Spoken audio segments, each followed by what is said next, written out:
Сәлем достар, қазір сендермен алғашқы үйлі сөзді үйренеміз. Ана, әке, ата, әже, ағаш, гүл, қызанақ, қияр,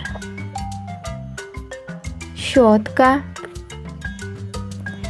қолғап, қонжық, қалам, қарындаш, кітап, көбелек, велосипед, автобус, бөрік,